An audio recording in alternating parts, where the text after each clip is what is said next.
Thank you, everyone. Thank you, Judy. I apologize that the slides look a bit wonky. It looks like we are experiencing some technical difficulties with Canva today, the website we use to host our slides. But I will go ahead and introduce our topic. Topic today is cultivating a culture of academic integrity with presenter Iryna Pavlova, OCELT, and presenter Laura Facciolo. I am the host. My name is Helen, and Judy will be our moderator today. So, our subject matter experts. Iryna, she, her, is a second language professional with over 20 years of teaching experience in the ESL field.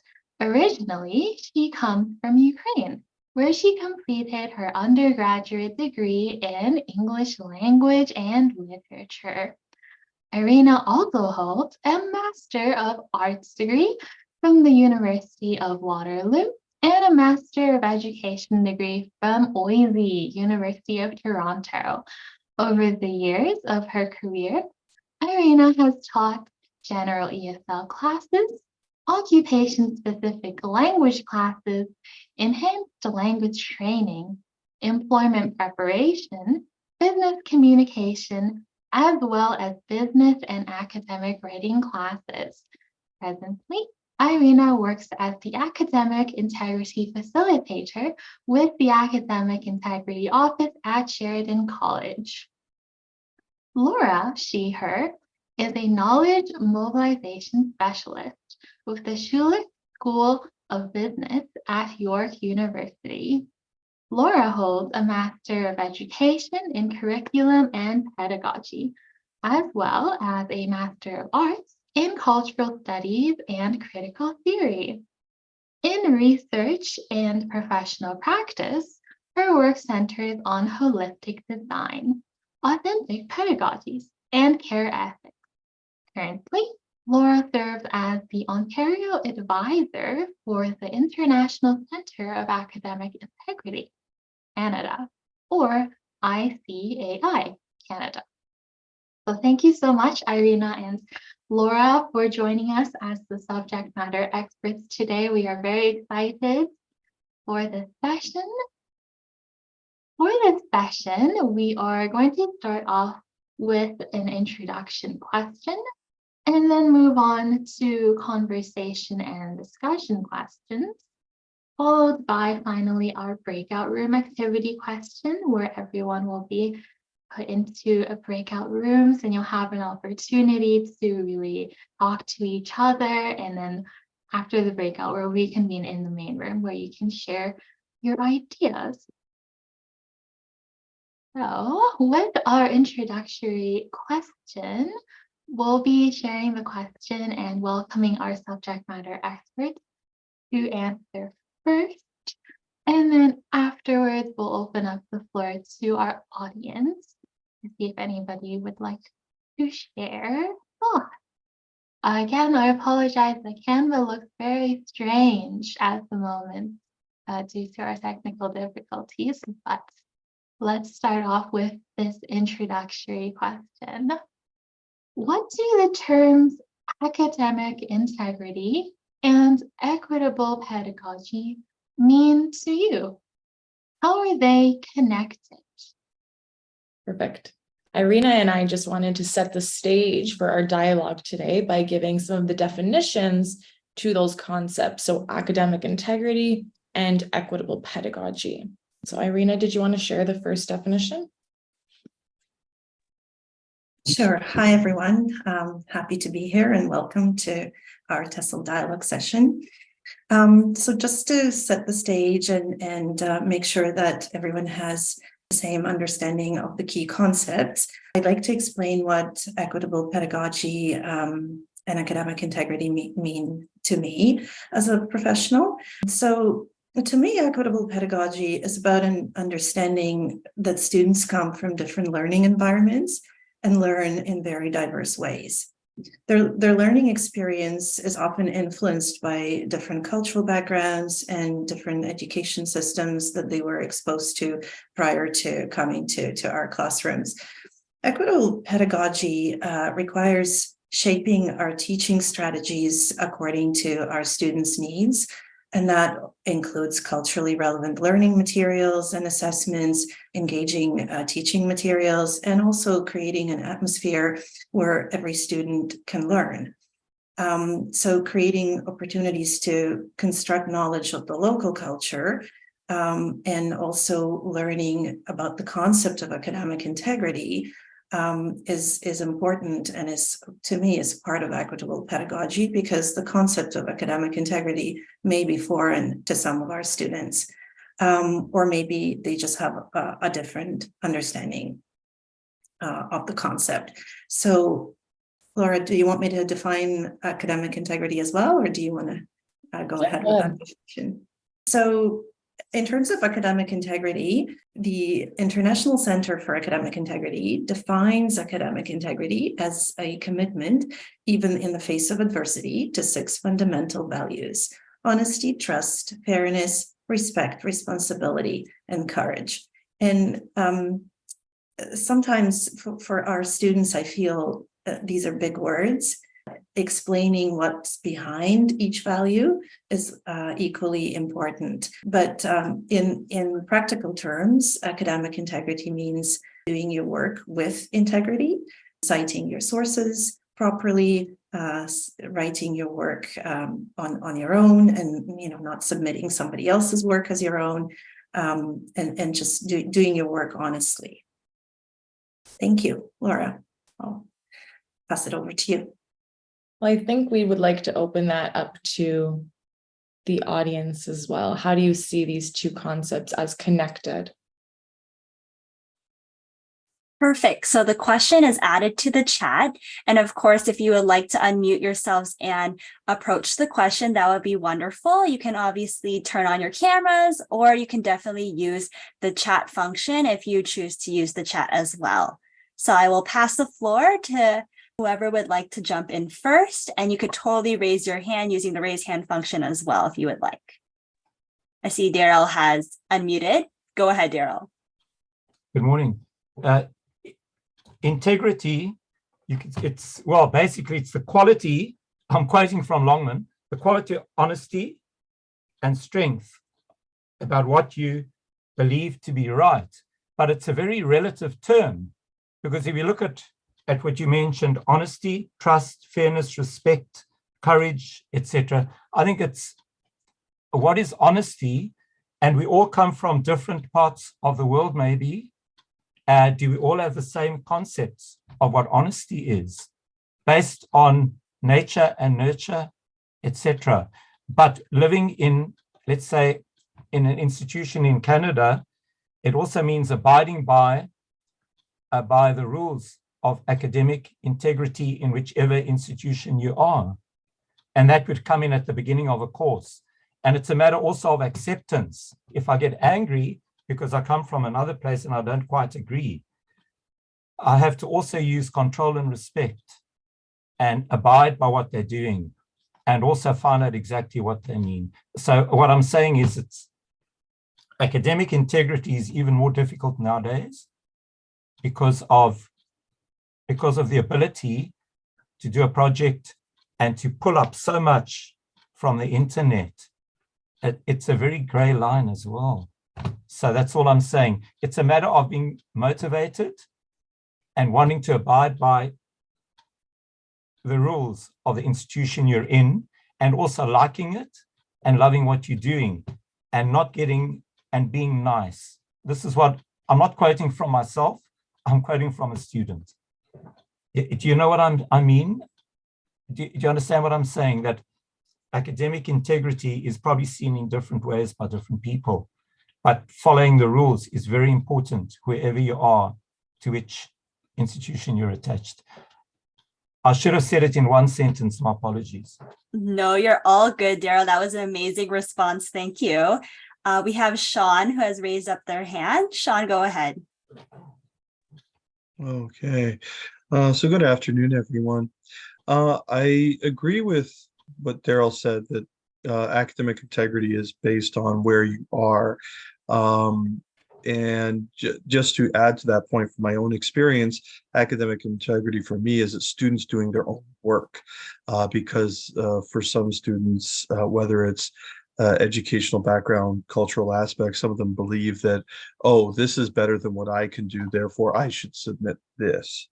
And this has been an argument I've had with several students over my, well, coming up to 14 years now of teaching. So there's that aspect. The the other point here of equitable pedagogy, this is a variable. When you have a class that's a majority of one from that has shared one cultural experience, it's a lot easier because you have an idea of what to expect.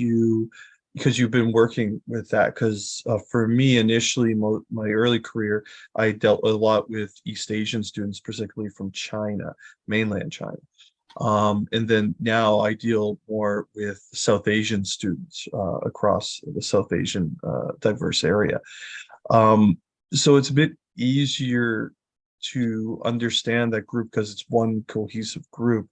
However, I'm also teaching one course now where it's people from everywhere.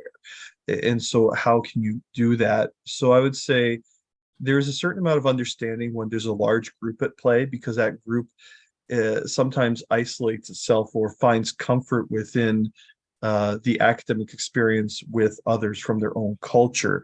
Therefore, the cultural tendencies of previous education are a bit stronger.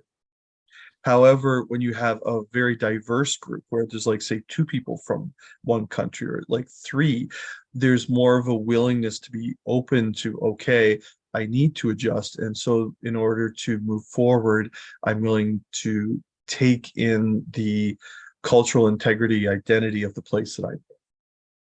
So that's how I kind of see these things, experience and understanding. Thanks, Sean. That was an amazing answer. Harmony, before I get to you, I'm just going to read a couple messages in the chat and I'll let you have the floor. We have a message from the chat from Tevtenka saying equitable pedagogy is a part of academic integrity. We have a comment from Jennifer. Learners need to be equipped with the understanding of what academic integrity is in order to adhere to expectations, including having it explained and being provided with examples that are accessible, relative, level, and appropriate. Sharon says, I don't think the academic integrity is difficult. It is the decision to complete your work with academic integrity that is the difficult part. Mohammed says, they are connected in several ways, like promoting fairness, fostering inclusivity, avoiding and preventing discrimination, and enhancing learning outcomes. They might be linked in more ways. Rana says, respect my learners' authentic backgrounds and their diverse backgrounds, as well as doing my work as best as I can with following my institution's policies. Thank you everyone for commenting in the chat. Now I will pass it off to Harmony, who has raised their hand. So I will say right now that I hadn't actually thought of academic integrity and equitable pedagogy as being related. But now that I've been listening to this, I actually think it makes a lot of sense because one of the things that I've come across in teaching, albeit not in a TESOL context, is that students who struggle with academic integrity often are struggling with pedagogy in other ways. So perhaps it is because of the language barrier that they're choosing to, copy something off the web, because as some of you folks have already said, they think that what they see out there is worded better than they could ever say it. So that idea of essentially issues with academic integrity being perhaps in some way a call for help, and there might be a certain lack of accessibility in the material and how things are taught that actually need to be addressed first before we can just say, okay, this is academic integrity, this is what it means, don't violate it. Yeah, that's it. Thanks, Harvey. That is amazing. We have one comment from Mahmoud.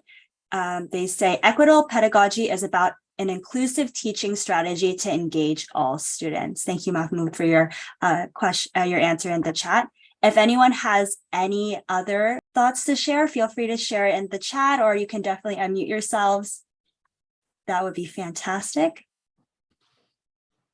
We have one from Alfton in the chat. I think a part of it is not insinuating that any one culture is superior to the other. Amazing answer. Thank you, Alfton. Perfect. I will pass it off to Laura and Iryna if you both have any responses you would like to share about what our participants have kind of shared with us today. Any comments from both? Yeah, thank you, Judy, and thank you everyone for your responses and for sharing your thoughts. I think you've expressed a great understanding of both concepts, and I like that you see the connection between the two. And what really resonated with me is what Harmony said, that when a student is struggling with academic integrity, that may be an indication that there is a lack of accessibility in the teaching materials or in how the learning environment is set. So there's definitely a connection there between the two. I think there was a comment in the chat. Let me just scroll back where it said that equitable pedagogy is part of academic integrity, most definitely. I think something that resonated with me as well, and I think it was Daryl and Sean specifically, you were talking about this, your equitable pedagogical approach might never look the same because our students are not the same from student to student, from year to year. So when we approach academic integrity, or when we approach the classroom in general, your approach is always going to look different. It's always context specific. And I think that's a really important part of when we think about academic integrity. Sure, it can look like this big concept, but we are always approaching it in ways that will resonate with our students. Wonderful. Thank you, Laura. Thank you, Iryna. Does anyone have any final thoughts after our subject matter experts share their thoughts? I see Daryl has unmuted. Go for it, Daryl. Just my last comment. Prior to any course, I think a sine qua non is actually an orientation at the beginning and breaking people up into groups, like studying for a paragraph, brainstorming, a little diagram, and what do you believe these mean? But also, it's a matter of, there's so many people who speak 2 or more languages, some of which are connected, like Romance languages. So if one is introspective, so if let's say one of us tried to do something in a second language, which we do use, it gives an idea of some of the challenges. So prior to doing a course, I think everybody should understand, because often if, let's say, I don't understand, I would say, yes, maybe I don't want to look foolish, but that everybody's on the same page and understanding exactly what everybody's talking about now, but in such a way with a little diagram, when you're teaching paragraphs, the 5 processes, brainstorming, and then coming up on the board with a flowchart exactly what it means, academic integrity, etc. And so that everybody is on the same page.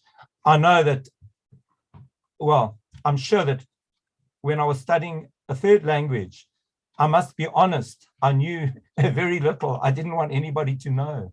So I tried to look intelligent, and I didn't learn that much. It takes time. So just knowing that everybody, the level also is acceptable, and that people can manage on their own if they have to, with a good dictionary, with a hard copy, not online, because using the dictionary as well is indicative of the fact that you're able to do a process. So just an orientation, that's all. Wonderful, Daryl. Thank you so much. And we have one from Mahmoud in the chat. Again, it says, academic integrity caters around students' needs and levels. Absolutely. Totally agree. Thank you so much, everyone, for your responses. Helen, shall we move on to the next question? For sure. Thank you, Judy. So I'll start off share screen again. It looks like I fixed Canva, so very glad. Here we are. Okay. conversation and discussion questions. So we're going to have, I think, 3 conversation discussion questions. So let's start off with this one. Do you talk to your students about academic integrity? If so, when in the semester do you first introduce the topic? Beautiful. So I'll let our subject matter experts have the floor. The floor is yours, Iryna and Laura, to share your thoughts. I think Daryl actually just gave a great example of that, or a great wording for that, starting with an orientation towards academic integrity, making sure that everybody is on the same page. I know I don't want to speak for Iryna, but I do know that both Iryna and I like to talk about academic integrity right from the beginning with our students, talking to make sure that everyone has an equitable knowledge or an equitable understanding of what it means and how you could approach it, how you could demonstrate ethical behaviors. Yes, I definitely echo what Laura has said. Part of my job as an academic integrity facilitator is to train our faculty members, and I develop training materials and workshops to assist them promote academic integrity in their classrooms. And so one thing I always promote when I train faculty members is that you got to address the topic of academic integrity multiple times throughout the semester or throughout the course. And yes, you do start early in the course just to set the stage and to discuss the topic and to explain the rules, and if there's any policy that your institution has, to familiarize the students with the policy and the rules. But also it's important to remind students throughout the semester, maybe before their first assessment, to repeat the rules and to remind them of what's acceptable, what's not, and then maybe before the midterm exam, and then again revisit the topic somewhere closer to the end of the semester. So it's something that needs to be repeatedly addressed throughout the course. Wonderful. Thank you, Iryna. Thank you, Laura, for your answers. Sharon echoes what you said, Iryna. They say continuously before and during assignments. I totally agree. Again, I was just going to remind everybody that you can definitely unmute yourselves, or you could type in the chat for these answers. But I see that we have 2 hands up, so I'll start with Aga. Okay, hello everyone. I've been actually listening very attentively, and thank you for sharing all the thoughts. To be honest, Iryna, what you said really resonates with me. I've been teaching an oral presentations, discussions course for some time now, and actually this topic is really, really fresh.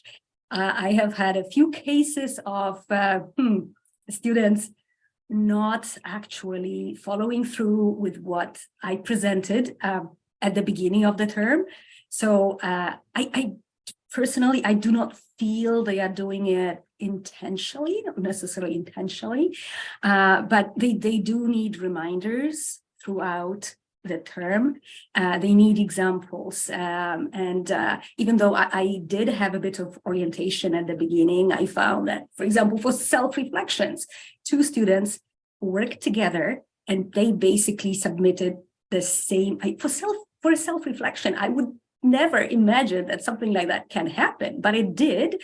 And one of the reasons is that actually one of the students who did that is struggling with a workload. And her comment was, oh, well, like she thought she was in a group with one student, so she thought self-reflection should be done in a group.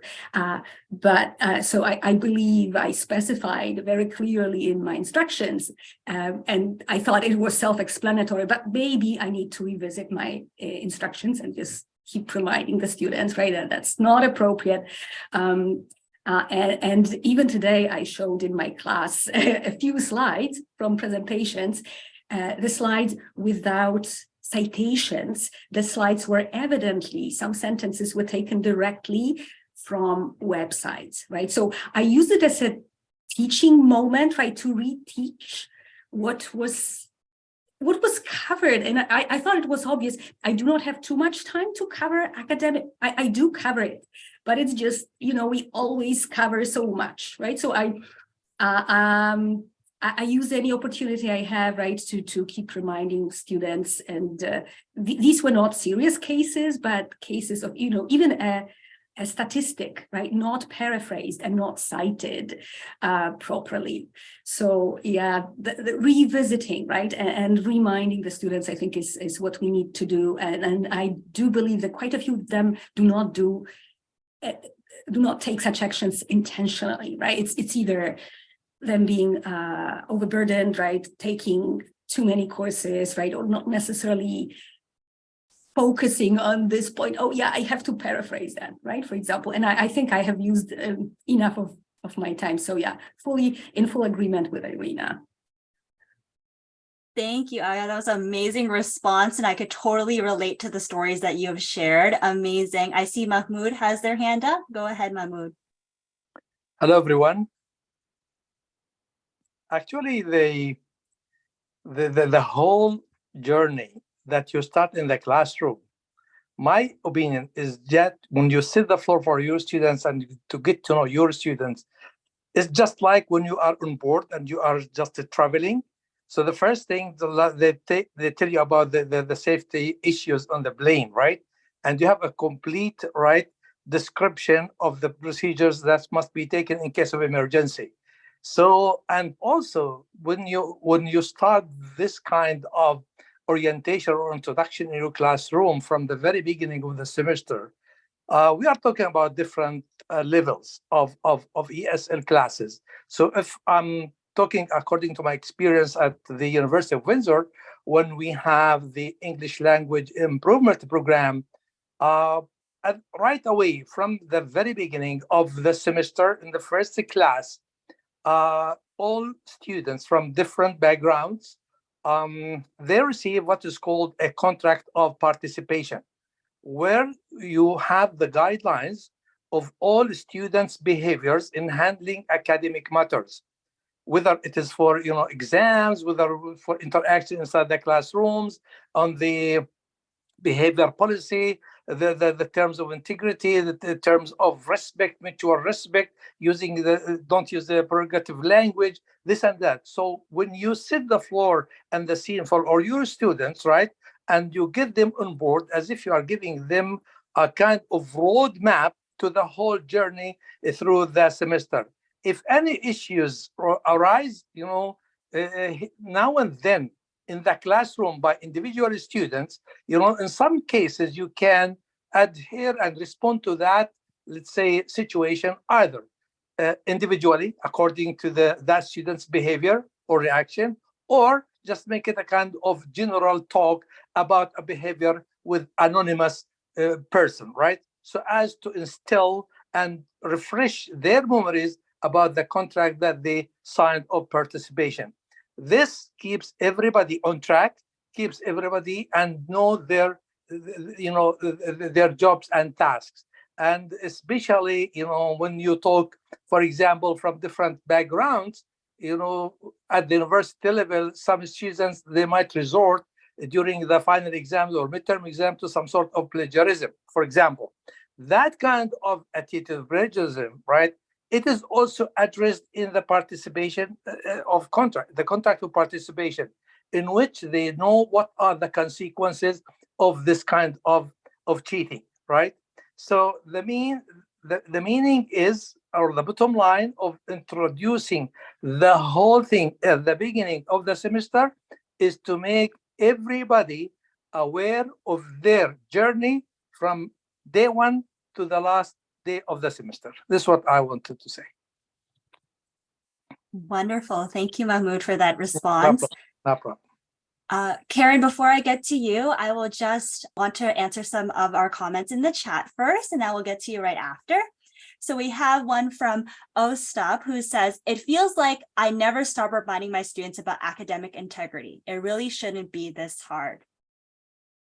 Branko says, always at the start, then reminders when needed. Maria says, offering resources for how to present sources and using academic formatting based on a style like APA. This would provide the guidelines that can be referred to when putting presentations or articles together. Most of my students have never heard of these formats before. Sean says, officially introduced in week 4, following reading comprehension and sentence structure, is brought up as a part of integrating quotations. After that, then it is referred to different points throughout the semester, usually when introducing assignments and discussing rubrics. And Harmony says, as I teach a university course rather than ESL right now, I touch upon it briefly at the opening of the course with the assumption that students are already familiar with the concept, but then again, when discussing research skills, citations, bibliographies, etc. Thank you so much, everyone, for your chat responses. I'll pass it off to Karen. Thanks very much, Judy. In my experience, having taught international students business courses and done that virtually during the pandemic as well, you didn't have that face-to-face communication with the students. And it's always hard with different cultures in the room, it's very difficult sometimes to actually gauge whether they're understanding what you're saying as a professor. So one of the things I did is reached out to other professors at the college I was teaching with, and I had realized that the majority of them didn't even cover academic integrity at the beginning of the course. And this is something that perhaps it's Iryna's bailiwick here to be able to respond to, but it would be wonderful if there was an academic integrity 101 that could be a package or something like that that could be provided to all faculty in higher education, at least here in Canada, as we discuss this topic. But it would be very helpful because the faculty members I spoke to simply said, I don't have time. I don't have time to do that in my lectures. They get a document from Study Skills Department that talks about academic integrity, and there's a policy online.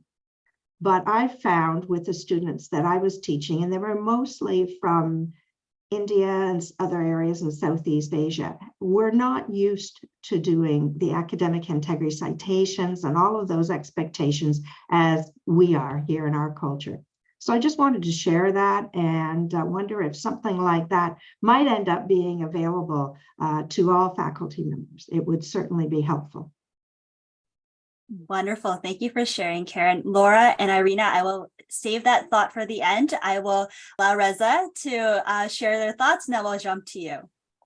Reza, go ahead. Hi, everybody. I wanted to share the way I understood academic integrity throughout my studies and my work. The way I think about it is there are two levels. First level is that when I was learning and during my learning periods, and it's continuous, of course, I always try to be true to myself, to be able to prove that I learned the material well enough that if somebody tested me, I should be able to respond positively and prove that I learned. So the fact that I have learned and I have satisfied myself that my learning is satisfactory is by itself relates to academic integrity. I'm true to myself.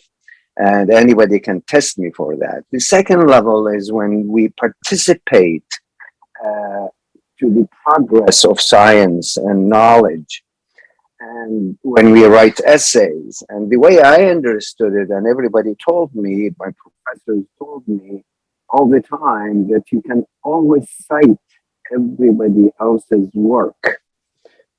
And if you want to have to express your own ideas, you'll be very clear about that. So there is nothing wrong. It's acceptable to cite everybody else's work. We accept that. We give you credit for it, which is very important. Again, it relates to the fact that if I have ideas of my own, I should be able to express it. I should be able to document it. And I should be able to proud to say that was my own idea. So that is the integrity, the highest level of integrity. So all of these ideas I try to convey in my possible teaching in my relationship with my colleagues. So, and if I'm successful to do that, I think I've done a good job in conveying what academic integrity is. Thank you. Wonderful. Thank you, Reza, for that comment. We have some great discussion in the chat. I'll start off with Melanie saying, I would like to add that certain students from certain countries do not understand what plagiarism means. They need examples and practice. Totally agree, Melanie. And Maria says, when I was at McGill, the librarians taught the formats and how to use the library resources to make sure everyone was aware what was expected and all the resources that they had available to them were for free. It was a fabulous course. Librarians are fantastic for this type of presentation. It also takes pressure off the professor. And Maria then corrects themselves, saying the librarian did not teach a course. It was a workshop style lesson over 2 classes within the course. And then Melanie says, students are very overwhelmed, especially at the beginning. We must understand that they are just hearing blah, blah, blah. And I totally agree with Karen. I have been working with international students for many years. They are functioning on survival. Often the first step for US is for us to understand that education systems are different. And Karen is agreeing with everyone's comments. Wonderful. Is there any final thoughts? Feel free to raise your hand, feel free to unmute, and feel free to type it in the chat. Okay, I see a couple more thoughts. Aga, totally go ahead. Okay, thank you. Yeah, so these were relevant comments. What I could add is that what my colleagues here at Renison University College, that's by the University of Waterloo, the college affiliated with the University of Waterloo, what we did a while ago to raise students' awareness of academic integrity is an introduction of an academic contract, giving just a very brief overview of what students are expected to do and how they are expected to use additional sources. And then, this is how we begin basically the term with explaining the term briefly, having students sign the contract, and then following up with reminders.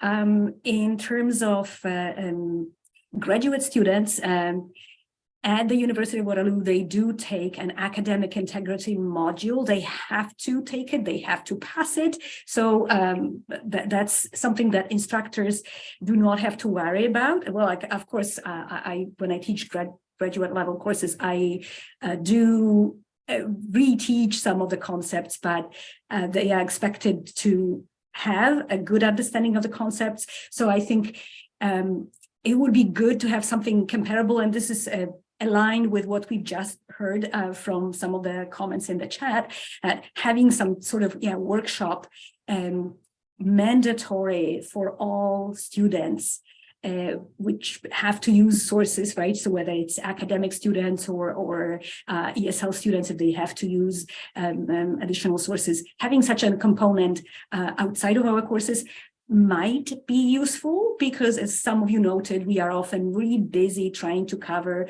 the concepts within our courses, right? So having this additional support would be helpful. And a quick final comment, our previous librarian developed an app. I believe he promoted the app in Ontario, so it wasn't just the University of Waterloo thing.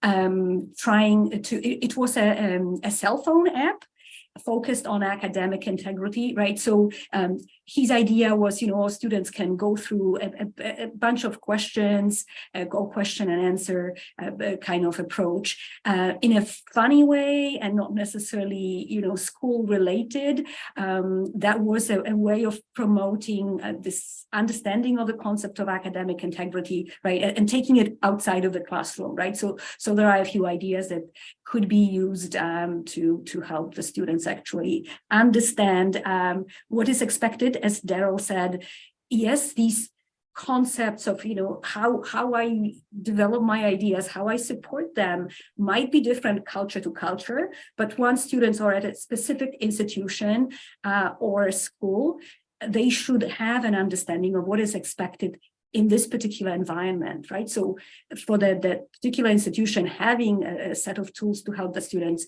would be very helpful. Okay, so thank you for giving me this time to share the thoughts. Wonderful, Aga. Thank you so much. Laura and Iryna, in the interest of time, we will move on to the next question, but I'll let you have a quick kind of wrap up response to this question. Well, so many great ideas and so many great comments. So what resonated with me is that many of the ideas that were discussed tie back to this idea of equitable pedagogy.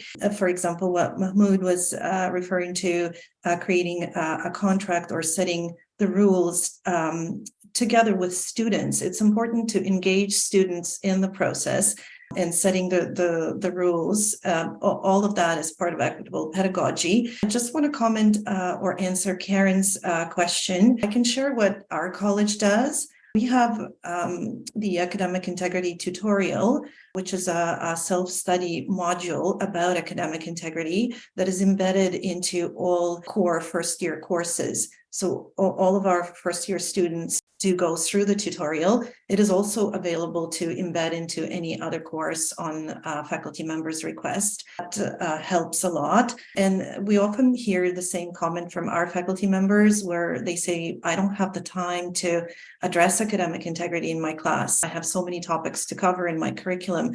But you do, there is an opportunity to embed academic integrity topics into the curriculum, even as something as simple as just teaching the students good academic skills is also part of learning about academic integrity. So when students learn how to cite their sources, that's also learning about academic integrity.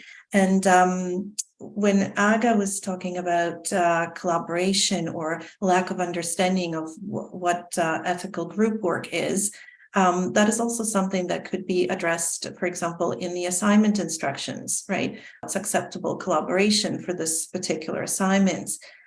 So all of these small things that we do throughout the course will help students build good academic skills and understand academic integrity better. Wonderful, thank you. In the interest of time, we'll move on to the next question. So Helen, feel free to take it away.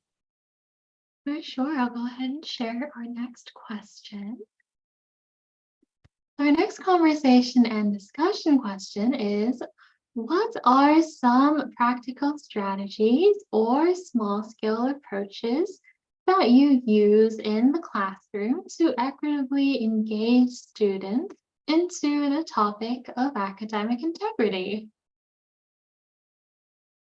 Wonderful, thank you. I will pass it off to Iryna or Laura to share their thoughts on this question. I think many of you throughout this conversation have given wonderful examples actually of the sort of strategies that you use, whether that's having open dialogues and talking about academic integrity or talking about paraphrasing together or providing resources for citations and how you would write a citation. I know there will be a lot of discussion now about some different small scale strategies. So I'll just talk about my personal favorite that I like to use in the classroom.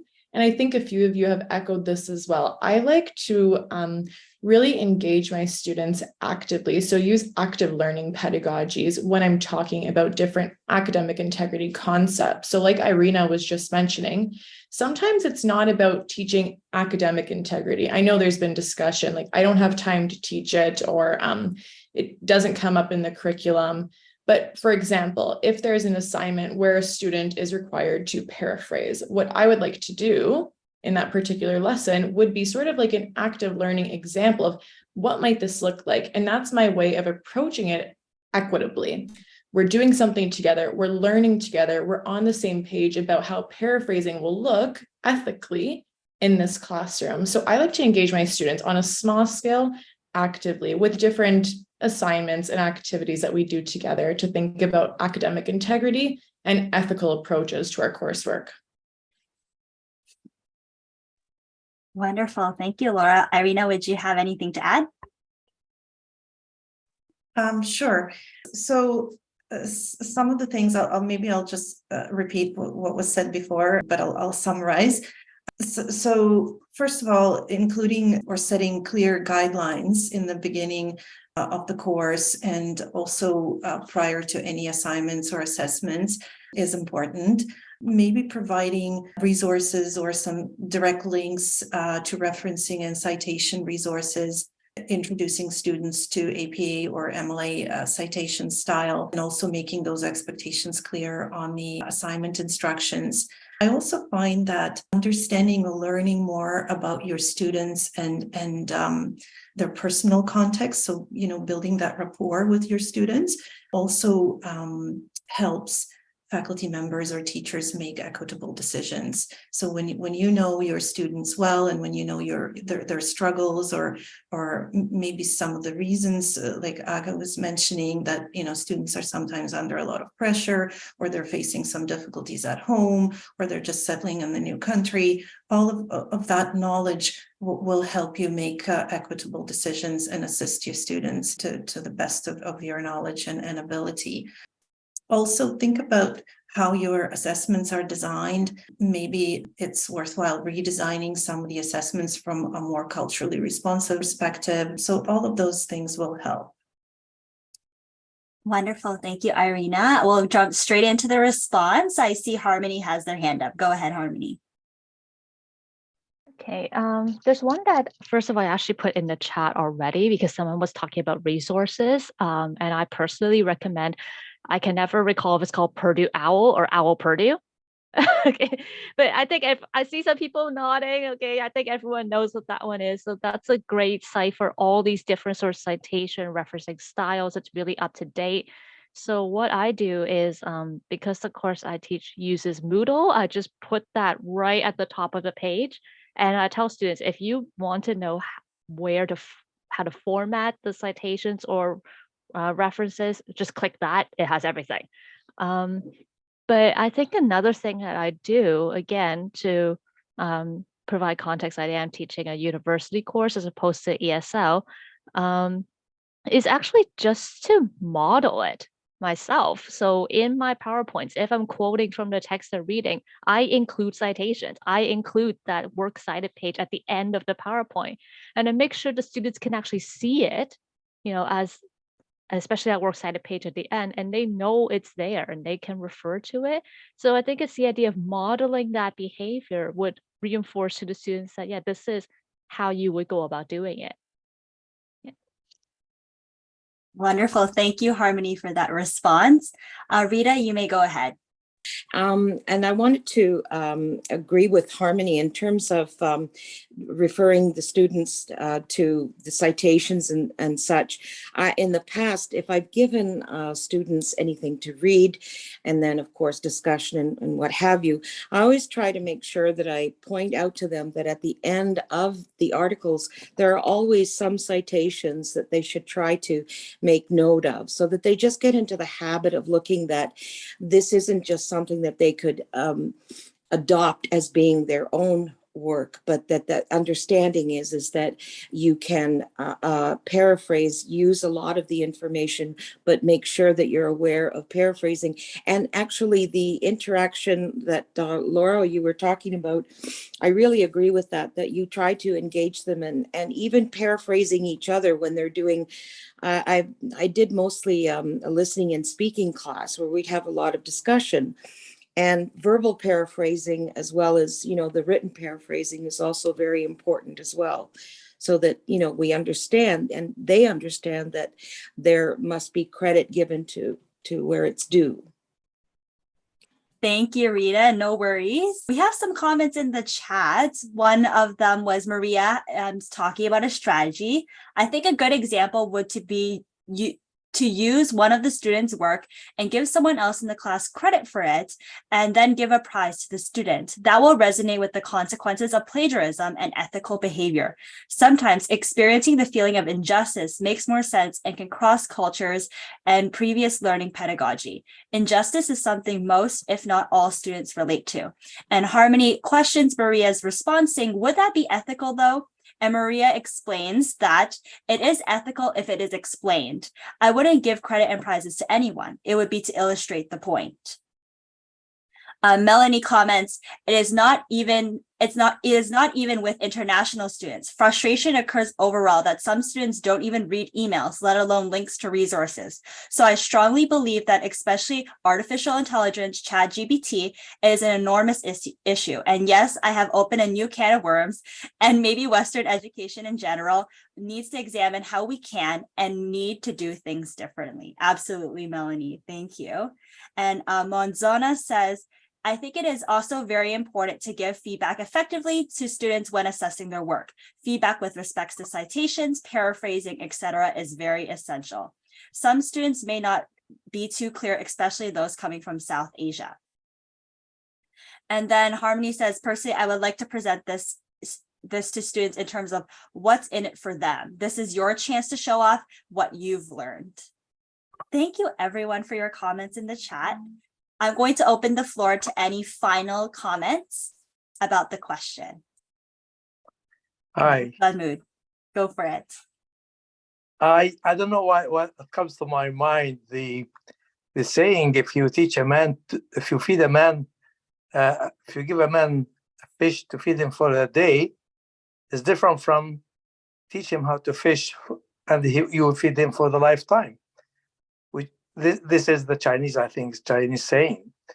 Anyways, so the lesson behind this saying is that when you give your students the tool, right, and you explain to them everything from day one, right, as one of the colleagues said, just like by modeling.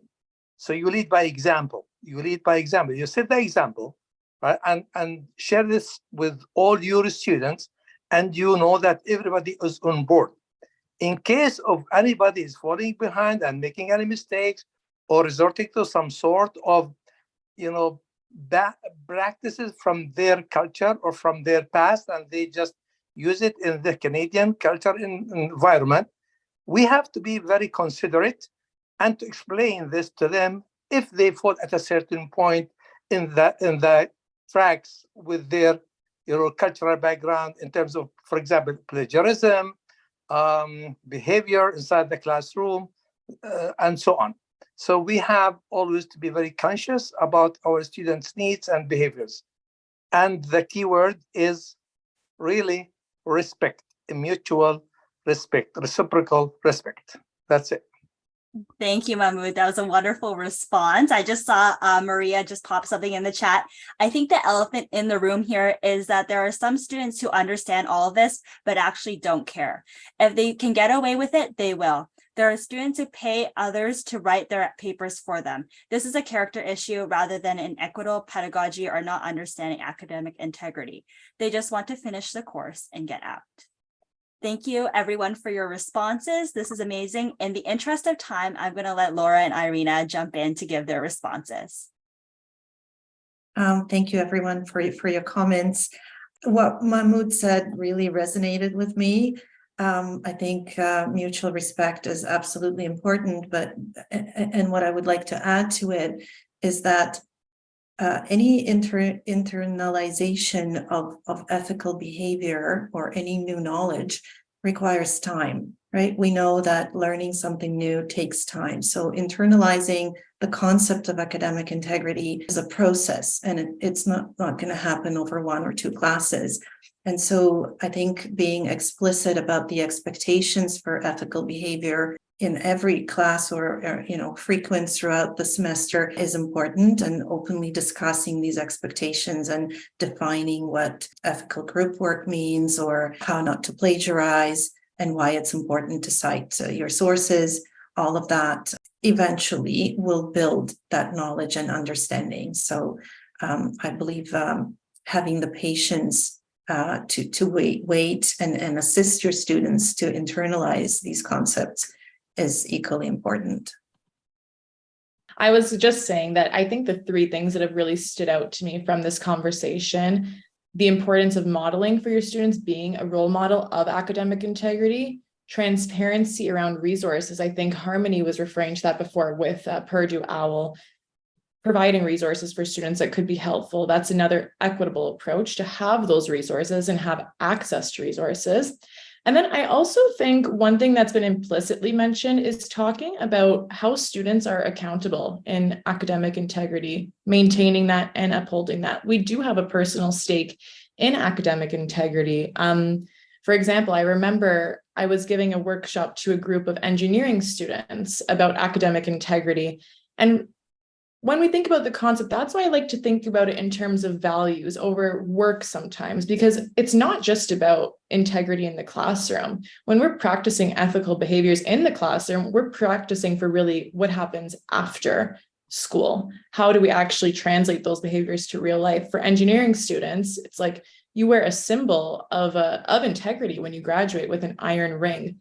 What does that actually represent? That represents academic integrity. That's, again, I think somebody was referring to mutual respect. That's a symbol of integrity. It's a symbol of you respecting the community, and the community respecting the intelligence and knowledge that you're bringing to the world, the ethical behaviors that you're going to be demonstrating in your career. So thinking about the personal stakes that students have, I think that's something that's really important as well.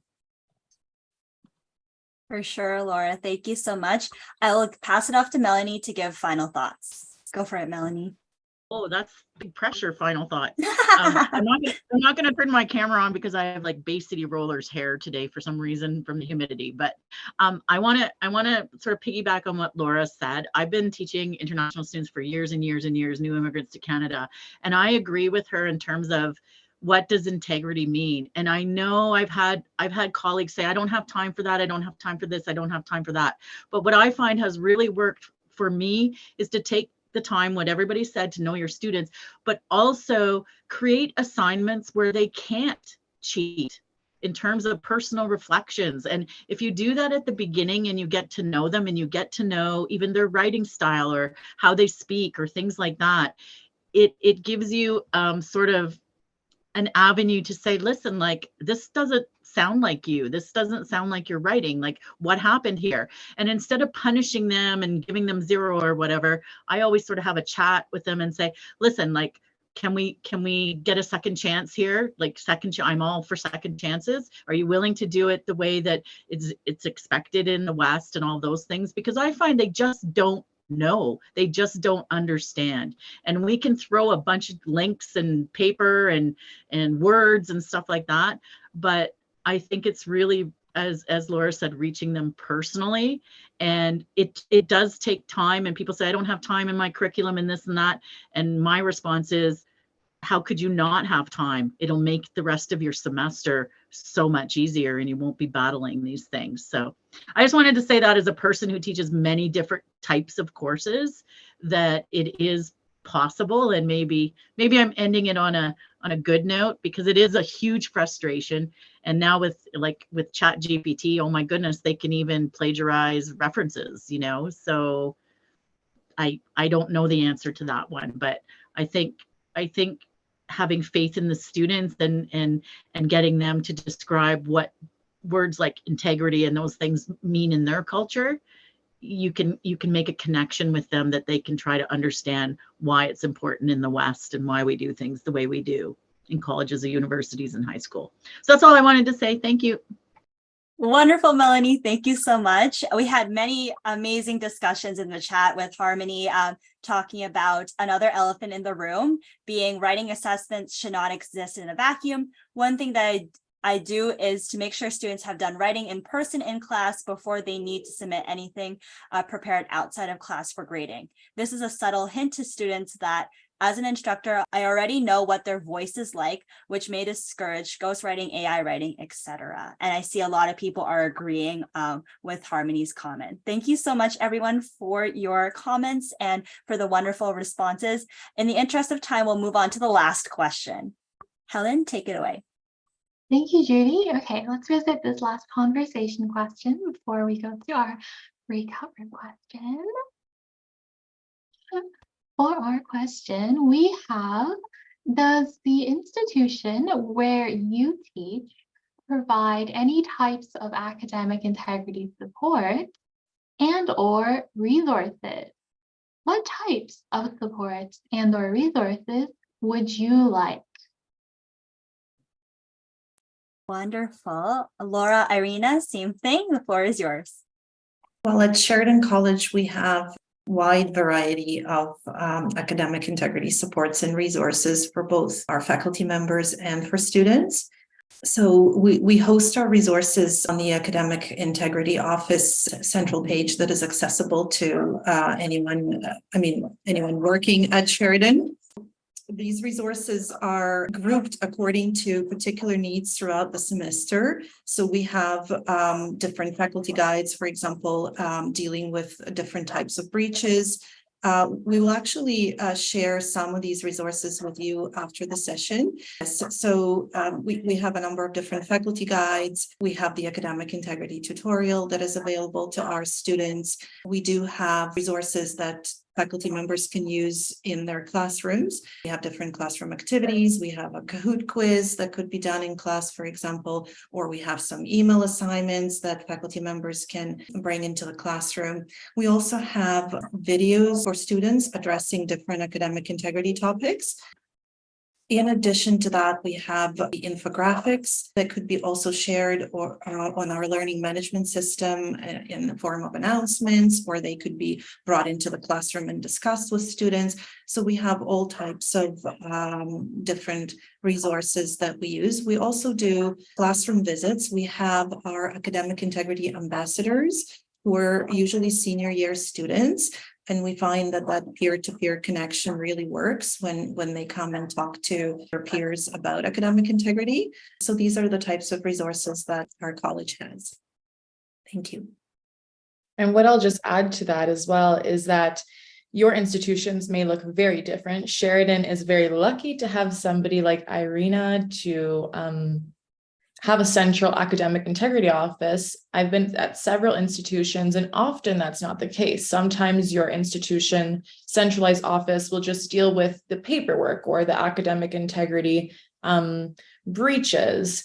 What I would say to that is that sometimes academic integrity support is hosted in different locations or different support groups throughout your organization. So sometimes, like somebody mentioned, it is the library. Sometimes it happens with student groups, so student ambassadors, peer-to-peer learners or tutors. So for example, I'm at York, and that's hosted more in like a faculty type situation. I see somebody is also talking about the University of Saskatchewan. So one thing that I would personally advocate for is the growth of the field so that there are centralized academic integrity supports at different institutions.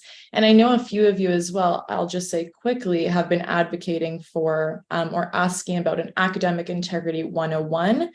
The International Center for Academic Integrity recently formed International Center for Academic Integrity Canada, or ICI Canada.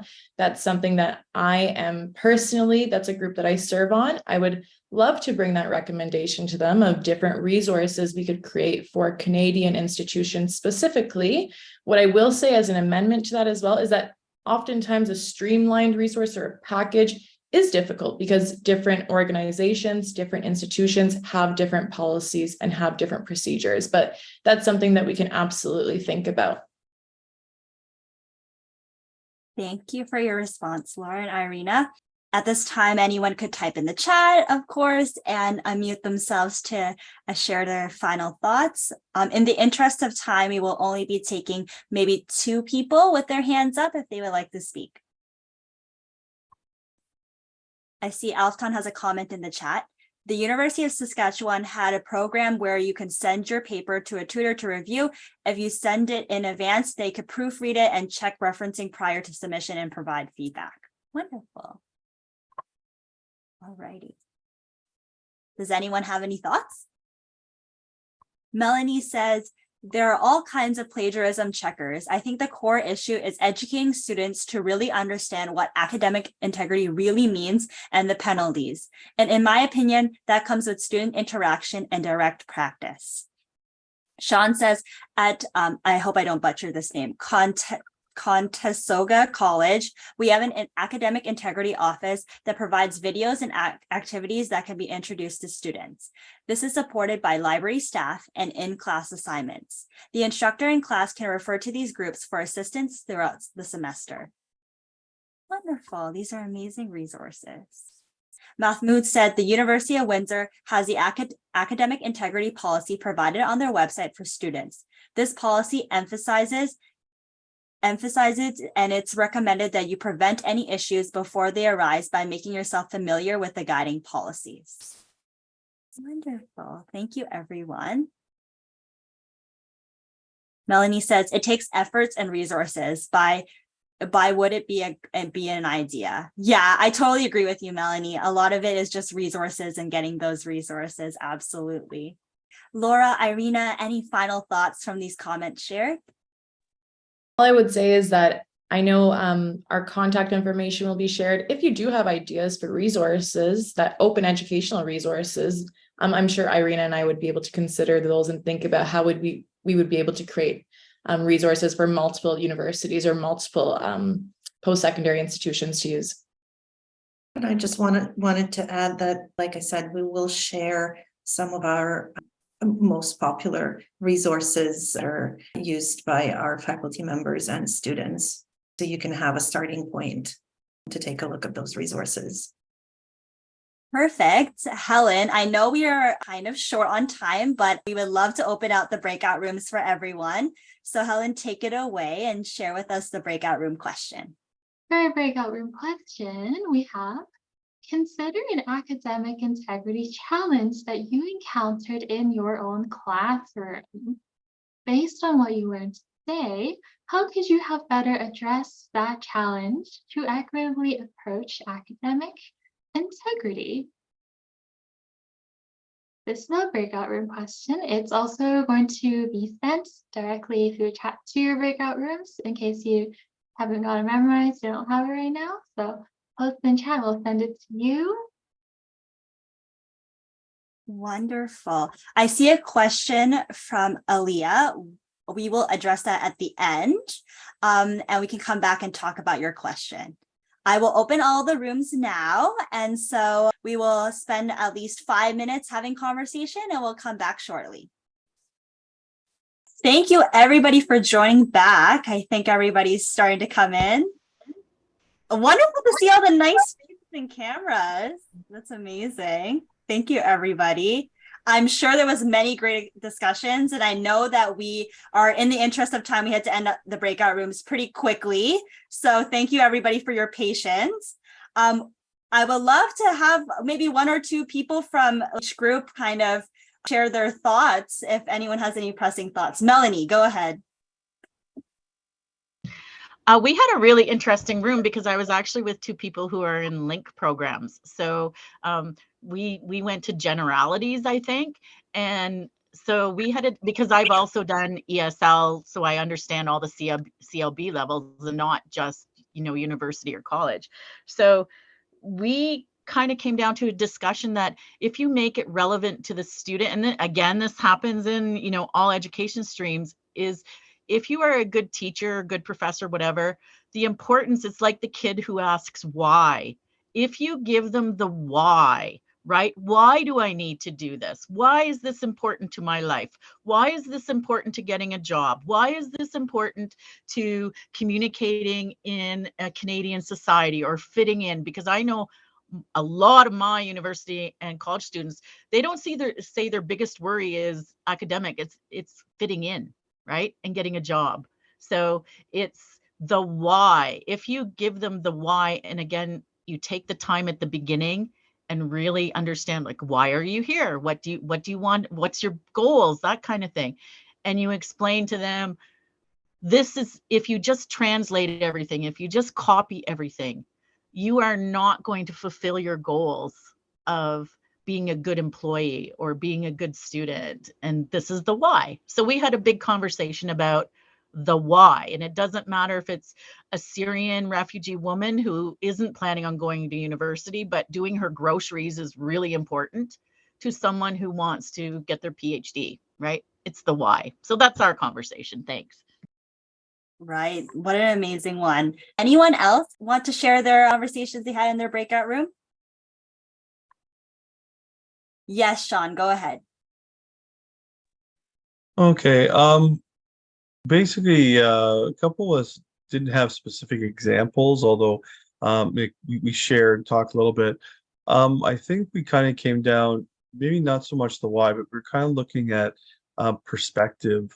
And the one thing that we found that there was a certain part with the generation difference, that, you know, before there was kind of like a pressure from parents on a child to perform, and then if, you know, cheating or plagiarism happened, the child would, you know, feel a sense of shame, or, you know, like that would you know, cause them some problems of some sort, perhaps the, you know, failing a class or staying behind, that type of thing. Whereas today there's different pressures, especially with different cultures, you know, you have to, like on a student, so you have to get this degree so that you can do this and in this, you know, family business, or, you know, this direction, that it's very, not so much, you know, okay, you know, you had this problem, you know, we learn, grow, move on. It's more, regardless, we want you to reach this goal. How you do it is how you do it, but reach this goal. So it kind of comes into the point of, you know, parental aspect, or like if it's there, what the student wants. Because personally, like I've known students who come to Canada to study, and they're, where are they? Well, they're in business. Why? Because my parents told me to. And like they hate it, and they'd rather be in, say, like computer generated art, or something like that. So there's this other aspect as well. Again, not trying to come up with an excuse for the student, but, you know, there are these other things that are going on, generational differences, and, to be aware of. Totally, Sean. Thank you for that. All right, it sounds good. Thank you, Judy. Go ahead and share my screen again.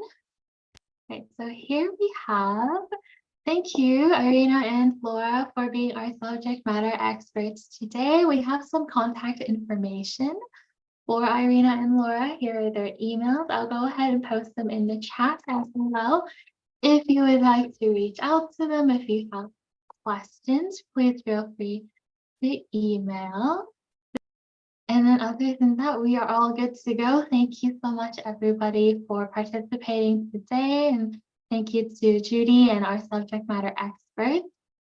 So we really enjoyed having you at this dialogue.